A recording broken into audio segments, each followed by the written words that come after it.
Hi, welcome to my miniature kitchen. Today I've managed to get my hands on one of the new mini brand's Magic Cook kitchen appliances. They've only just dropped here in the UK and I'm very excited. So without further ado, let's get into the video.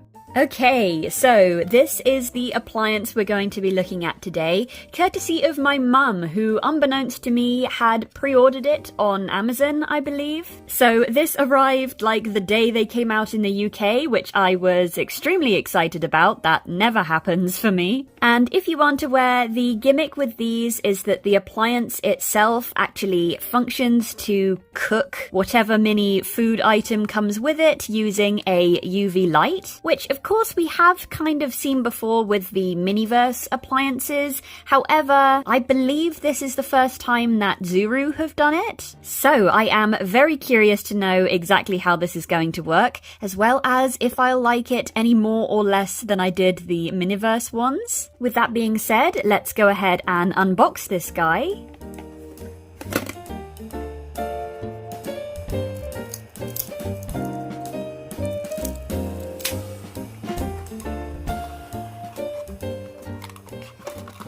Okay, so underneath in the kind of boxed in portion, we have all the ingredients for our actual craft, as well as the usual kind of instructions and warnings and a collector's guide, which we'll have a look at in a moment. And then the appliance itself is attached to this plastic bit by a little tab. It says open and then a little arrow. Oh, wow, that was unexpected. Very much enjoyed how easily that came free. And of course, as you can see, my mum picked the waffle maker for me. Possibly because it was the most kind of unique to us. I've never actually seen a waffle maker IRL, so this is pretty novel for me. Just on first glance, I will say it might be a little bit overscaled for 1/6. Those are definitely going to have to be some very hefty waffles that we make in there. But, you know, it's not as if it's, like, not going to fit on the countertop or anything. So maybe our dolls just really, really like waffles. Of course, we have a working hinge here, which only slightly sounds like it has a tiny mouse trapped inside. And then, of course, on top, we also have this little dial, which I'm assuming turns the UV light on and off.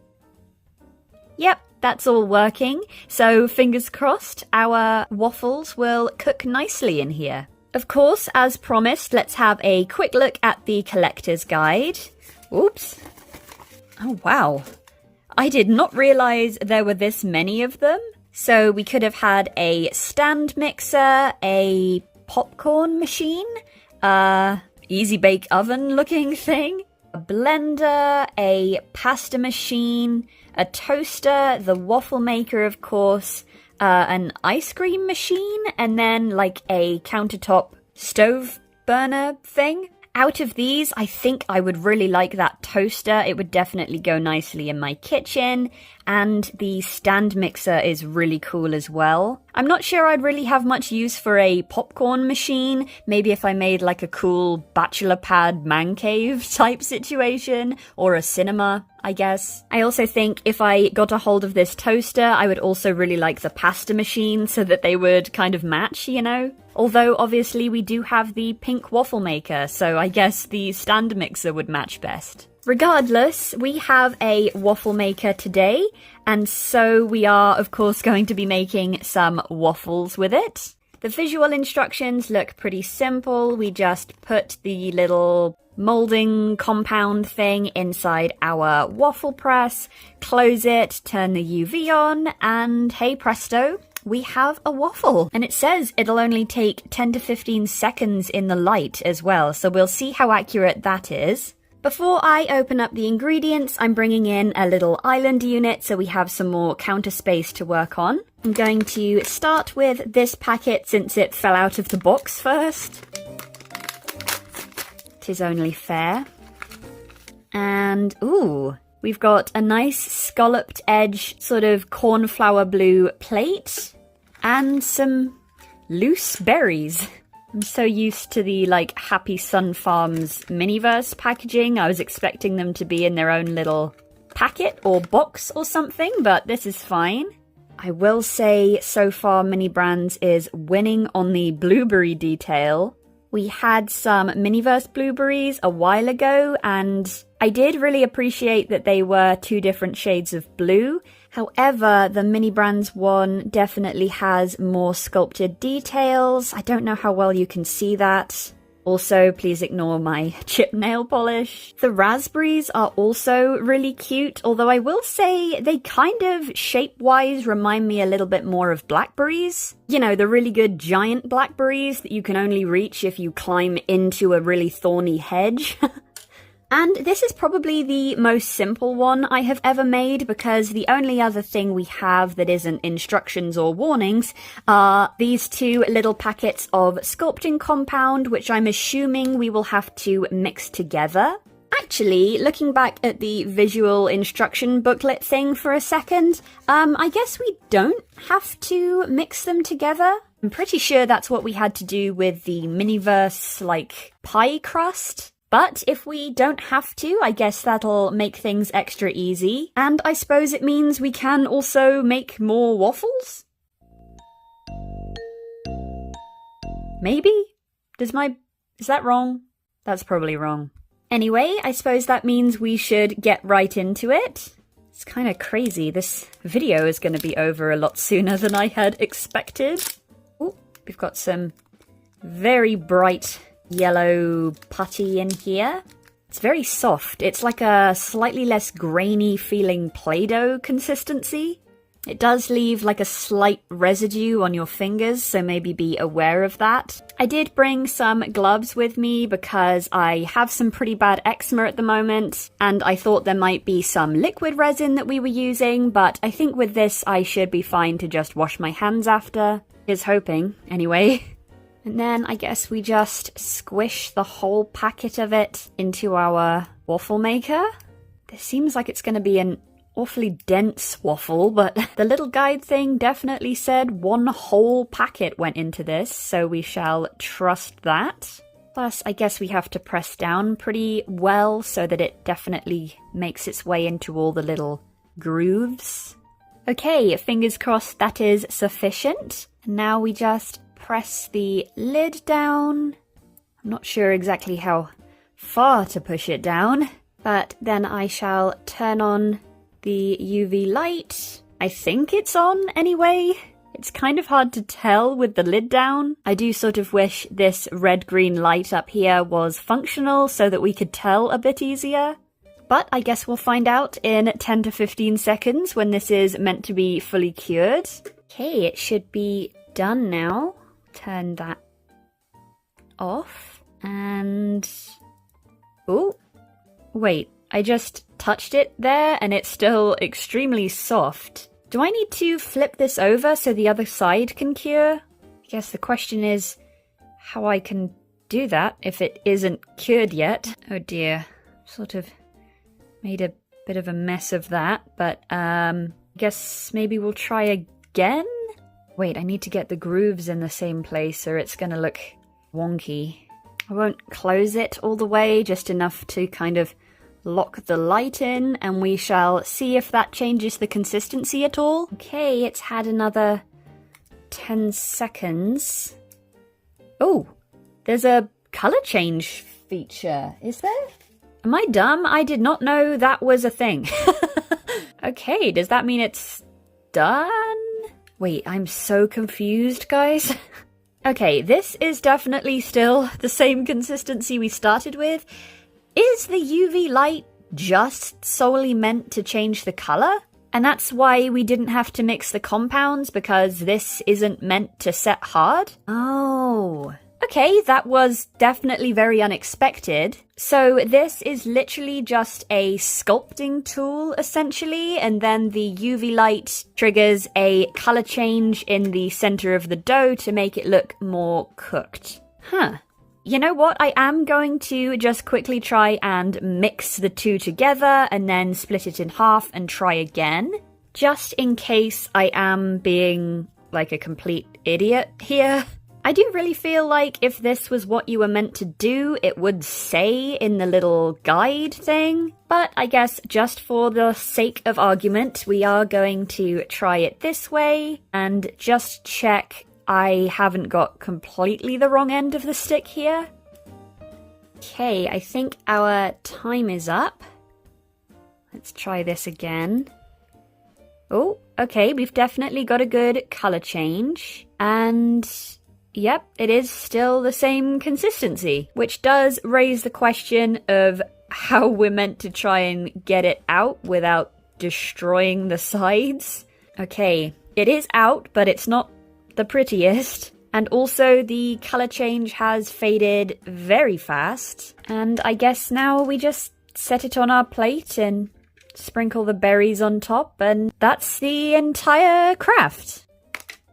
Okay, so I think it's safe to say that was not what I was expecting. Miniverse appliances may have raised my standards a little bit too high because I was expecting to have a fully cured miniature at the end of this. I will say this does definitely seem like a lot safer to work with. I'm definitely a lot less nervous handling all the parts because essentially what we have here is just color changing Play-Doh, but I can't quite get away from the fact that the waffle itself is pretty underwhelming. I also kind of thought there'd be like some resin syrup or something that we would add on. Of course, these berries are just like not attached to anything, and they also don't have their own container, so they're just loose now. And I do like the color change feature, I just wish it lasted long enough for me to transfer the waffle onto the plate, because if I hadn't been filming, I'm not even convinced I'd have had time to like get a good photo of it. Overall, I guess I'd just say that the waffle press itself is really cool. I like the fact it has a working hinge, and obviously the dial turns. The UV component kind of seems a little bit pointless, to be honest. The color change doesn't really last long enough to be worth it, and it doesn't do anything else. Unless I'm doing this completely incorrectly, but I feel like I'm doing it right. The plate is a really cute design, and the berries are also nicely detailed.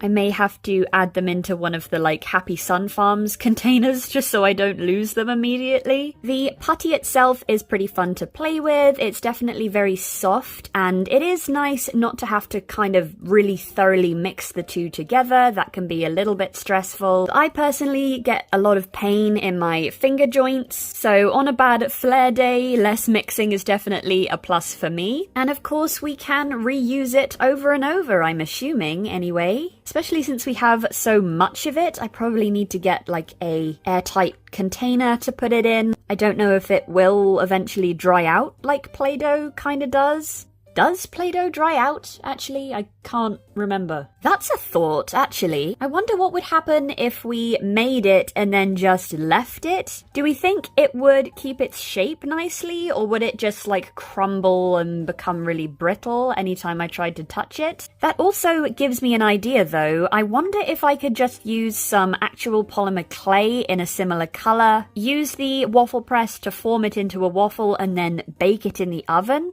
That way we would have a finished waffle by the end. You know, actually, I do have some air dry foam clay. I don't know if I have any in this exact color, but I feel like it might be worth a try. Okay, I'm going to make one more waffle with this same putty, and then leave that out to dry overnight. In the meantime, I'm going to try some polymer clay. I'm not sure how much of this is going to fit in there, but we shall see.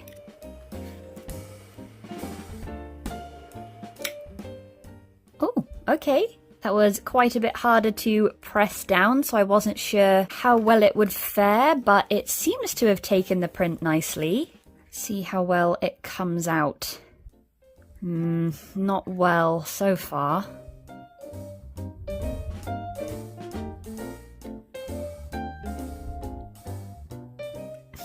Okay. Oh, well, I got some of it out. Let's try that again. Okay, I think this time I'm just gonna try and use one side of the press. Then I can try and get it out without having to worry about the other side too much. Oh, okay. It's kind of warped looking. Maybe if I use the lid as my little stamp instead. Okay, this seems a bit more promising. Oh, okay, I think that's our best one yet, for polymer clay, that is. The other side obviously is not waffle patterned, but if it's on a plate, you know, hopefully no one will see that. Maybe if I just try to flatten the surface a little bit and use my nail to make some indents just to match these deeper grooves on the good side. Does that look more passable? Okay, you know what? Maybe it's just more realistic that this didn't turn out that uniform. So I'm going to put that one aside and quickly return to the air dry clay, because even though we couldn't get it out of the waffle maker before, I'm thinking that now, since we've finished making the other ones, I could just leave this in here to dry overnight, or at least semi-dry, so that it's a little bit less susceptible to squishing when I do eventually get it out. I also need to try and bake our somewhat lopsided polymer clay waffle in an actual oven. How long and what temperature will depend on the brand of polymer clay you're using, for the record. They usually have baking instructions somewhere on the packet. So I'm going to go ahead and do that, and then I'll be back tomorrow morning to see if either of these have dried and compare all three.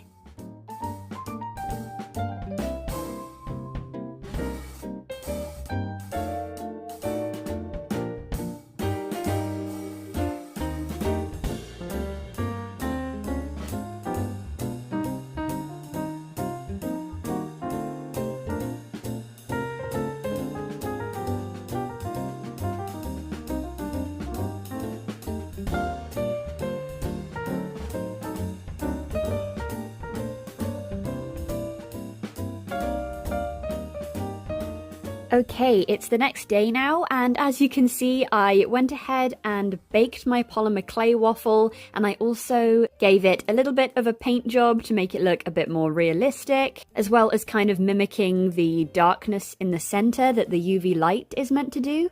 As for the foam clay, it is dry to the touch now, so I'm going to try and remove it from the waffle maker, which is already a lot easier than it was yesterday. Ta-da! The underside is still kind of soft, so I'll probably have to let that dry. It's also not the prettiest underneath, but the main event is the top, and that looks really good. I think the only thing letting it down is the fluorescent yellow shade, so I'm going to go in and paint it the same way I did with the polymer clay one. I also trimmed off a bit of the overflow around the edge just to make it a little bit neater. So now we have two relatively realistic looking waffles. And as for the one that actually came with the kit, it does still seem to be the same consistency as it was last night. As far as I can tell, there hasn't been any drying.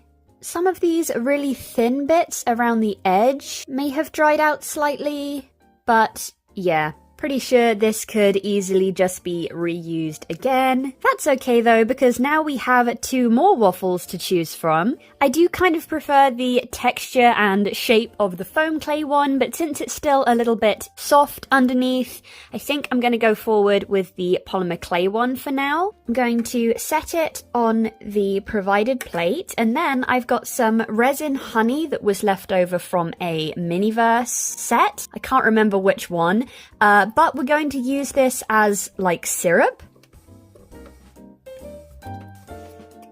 I've got a little Miniverse spatula, and I'm going to use it to just glob a good bit of syrup over our waffle. Spread it around to look a bit more realistic. And then I can add our little berries into the center, which will make them much harder to lose. And then, since I don't actually know how powerful the UV light in the waffle maker is, I'm going to take this and cure it in my UV nail lamp. So now we have a nice little finished mini that we can keep, as well as the reusable one that came with the waffle maker, and of course our little foam clay creation, just in case our dolls like their waffles plain. All in all, I'm a little bit conflicted on this one. On the one hand, the waffle maker is very cute and realistic, and I did enjoy the interactive part of it. However, the whole process seemed a little bit lacking, and I personally didn't enjoy it quite as much as Miniverse. But I do definitely think there's a place for it, since the whole craft being very simple and easier and probably a bit safer too, probably makes it a bit more suitable for younger children. Same with the reusable aspect, you know, it means there's a lot more opportunity for play if you can use it over and over again. I know I personally was expecting to end up more with something like what we DIY'd, and the waffle maker did prove very useful in allowing us to make some ourselves. I have tried to replicate this waffle texture in miniature before, just by hand, and it is super time consuming. So I guess my final thought is that if you just want the waffle maker as decor, or you are prepared to put in a little bit of extra work, this is probably worth a purchase. But if you go into it like I did, expecting to have a finished mini at the end without having to supply some extra materials and stuff, you might be a little bit disappointed. Anyway, I hope this was helpful in deciding whether or not you want one of these. I'm personally still very curious to know if any of the other appliances in the Magic Cook Kitchen range are different, so I'm definitely not ruling out trying those in the future, especially now that I know kind of what to expect. And I also hope this was useful in showing how we can customize the finished waffles to be a little bit more realistic and permanent. You'll have to let me know down in the comments which of our DIY methods you thought was more effective. And as always, thank you very much for watching, and if you enjoyed this video, I would very much appreciate a like or even a subscribe if you'd like to see more, and I will see you next time. Bye!